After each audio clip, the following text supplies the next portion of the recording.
এখন আমার ঘরে আবারও তালা ঝুলিয়ে দিয়েছে। স্বামী সন্তান নিয়ে খুব করুণ অবস্থায় দিন। খুব অসহায় আছি, রাস্তাঘাটে জীবনযাপন করতেছি, ঘর থেকে জোর করে বের করে দিয়েছে। সম্পত্তির লোভে নিজের ছেলে, নাতি আর ছেলের বউকে বসত বাড়ি থেকে উচ্ছেদ করেছেন এক মা। ছোট ছোট দুই শিশুও রক্ষা পেল না নিষ্ঠুরতা থেকে। মায়ের এমন আচরণে সব হারিয়ে তারা এখন মানবেতর জীবনযাপন করছেন এক বস্তি ঘরে। খুব অসহায় আছি, রাস্তাঘাটে জীবনযাপন করতেছি, ঘর থেকে জোর করে বের করে দিয়েছে। আমি বিচার চাই। এখন আমার ঘরে আবারও তালা ঝুলিয়ে দিয়েছে। তো এ বিষয়ে আমি থানাতে একটি দরখাস্ত করি, সেখান থেকে ওসি স্যার আমাকে দিয়ে আবার একটি জিডি করান। তো সেই জিডির প্রসিকিউশন এখনো পর্যন্ত দেওয়া হচ্ছে না এবং আমার ব্যাপারে কোনো পদক্ষেপ তারা নেন নাই। তো আমি স্বামী সন্তান নিয়ে খুব করুণ অবস্থায় দিন।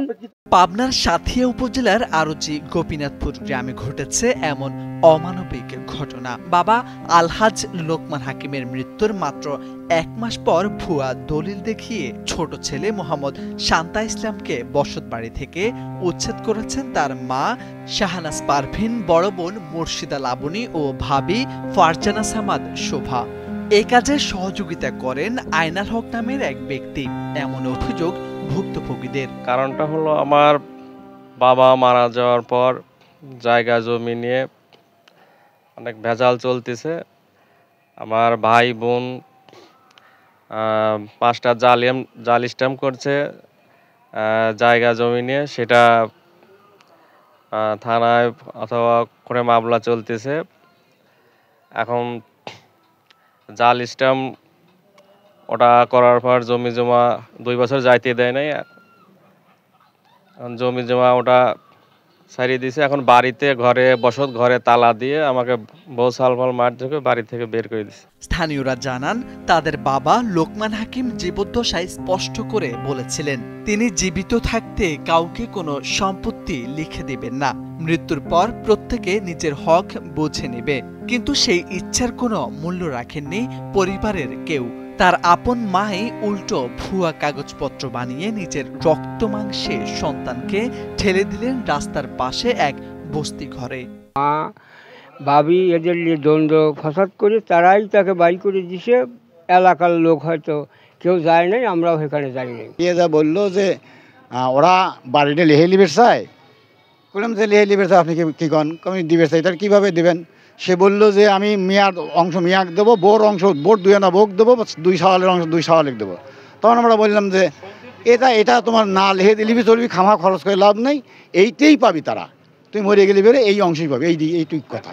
উপস্থিত যায় দেখলাম ঘরে তালা, আর এই লাবুর ভাবি আছে, যা উপস্থিত পাইলাম তাকে জিজ্ঞাসা করলাম যে ঘরে কে তালা দিল। সে বলল যে তালা দেব না, ঘর খালি থাকে, আমরা কিভাবে খুলে রাখবো, তালা তো আমরাই দিয়ে রাখছি। অভিযুক্ত মোহাম্মদ শাহানাজ পারভিনের কাছে অভিযোগের বিষয়ে জানতে চাইলে কোনো মন্তব্য করতে রাজি হননি। এদিকে এই ঘটনায় থানায় লিখিত অভিযোগ দিয়েছেন ভুক্তভোগী শান্তা ইসলাম। পুলিশ জানায় থানায় অভিযোগ দেওয়া হয়েছে, খতিয়ে দেখে ব্যবস্থা নেওয়া হবে। আইনগত ব্যবস্থা নেওয়া হচ্ছে। আর সেটা হলো যে জমি জমার বিষয়। শান্ত যে অভিযোগ করেছে তার বাবা তার বড় ভাই মনিরুজ্জামান লাকসি এবং তার যে ছোট বোন নুবনি ওকে এবং তার মাকে এই জমি নাকি রেজিস্ট্রি করে দেয় বাড়ি মিঠা জমা অবস্থায়। তাদের সাথে গণিমনা না হওয়ার কারণে তারা তাকে, যেহেতু বাড়ি মিঠা তাদের নামে রেজিস্ট্রি করে দিতে, এই জন্য তারা তাকে সে বাড়িতে রাখতে চায় না। তো এই সংক্রান্তে তারা অভিযোগ দিবে, এটা স্থায়ী আধিকের কাছে আছে, আধিক এটা আইনগত ব্যবস্থা নিচ্ছে। এটা কোর্টে মামলা যেহেতু আছে জমি জমার বিষয়, এটা কোর্টের সিদ্ধান্ত, কোর্ট যে রায় দিবে, রায়ের কিভাবে জমি না পাবে সেটা আদালত ডিসিশন দিবে। পিতার মৃত্যুর পর আশ্রয়ের বদলে উল্টো আশ্রয় হারা শান্তা ইসলাম ও তার 2 শিশু সন্তান। মায়ের ভালোবাসার জায়গায় যখন লোভ আর নিষ্ঠুরতা স্থান নেয়, তখন সন্তানরা বেঁচে থাকে শুধু বেদনা আর চোখের জলে। দ্রুত ব্যবস্থা নেওয়ার দাবি স্থানীয়দের। মোরশেদ আলম, সময়ের আলো।